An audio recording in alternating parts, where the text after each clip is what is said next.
Hey, it's Mark with Scuttlebutt Farm, and I wanted to just walk around a little bit. It's been a while since I did a video. This is one of my compost rings. I kind of refer to it as a compost donut because down here in the center I have a big ring that should be kind of empty.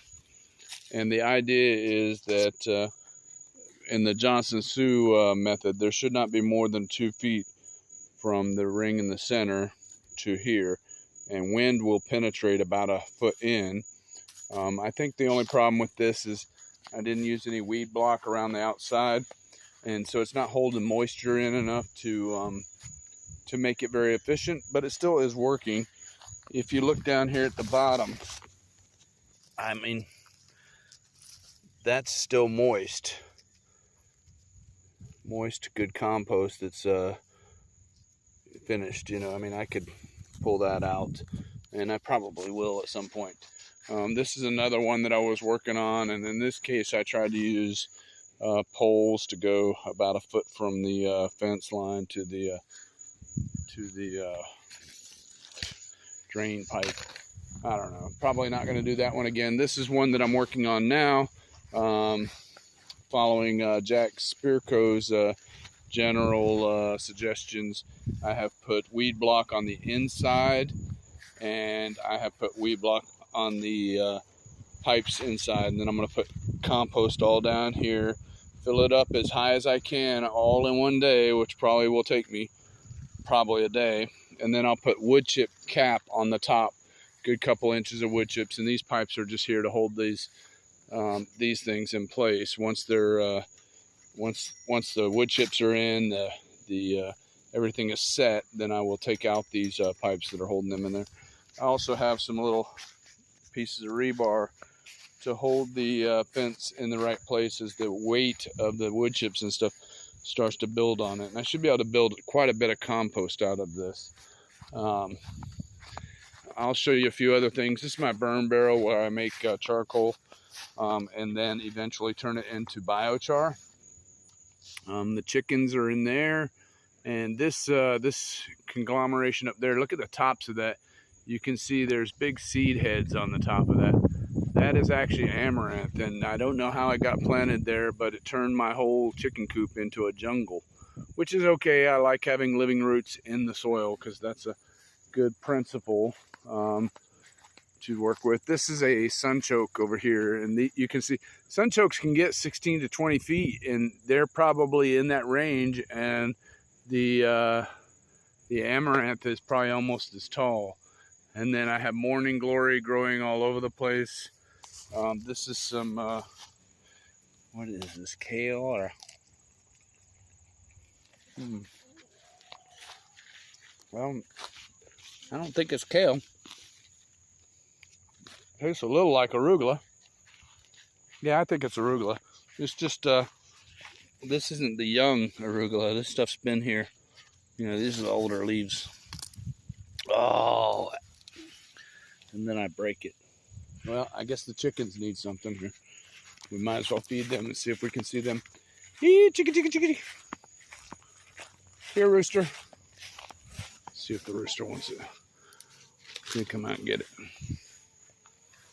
I was giving it to you. You got to come out of the pen to get it. I think. The hens ain't dumb. They don't mess around. They'll be like right on it. So that tasted actually like a radish a little bit more than a arugula. So I'm pretty sure that's a radish. Probably a daikon. I do have a tendency to cast daikon seeds wherever the heck they fall.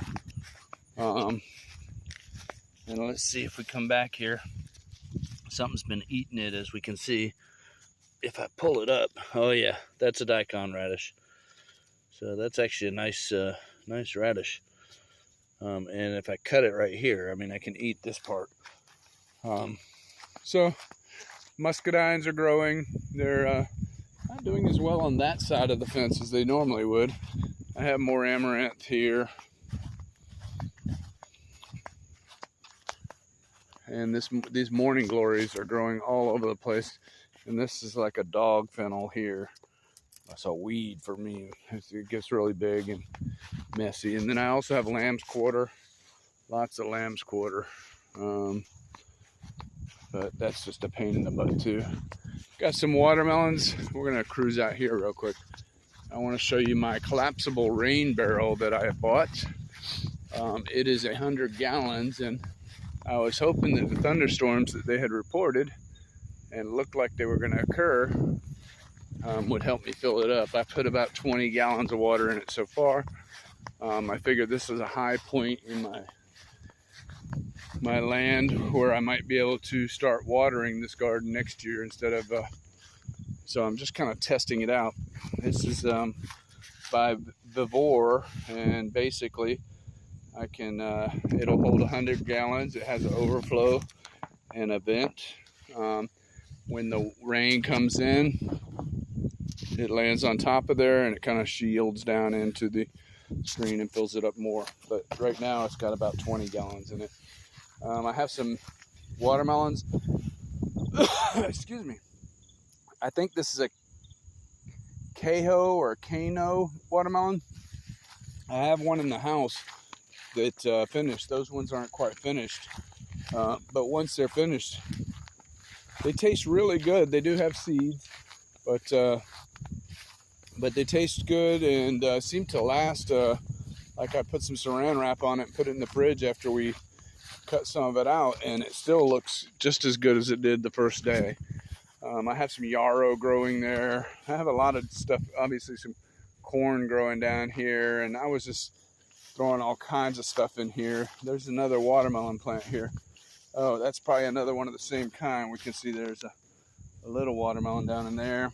There's one there. So that's pretty cool. I'm gonna go up here to the jungle. I call it the jungle, but it's not really a jungle.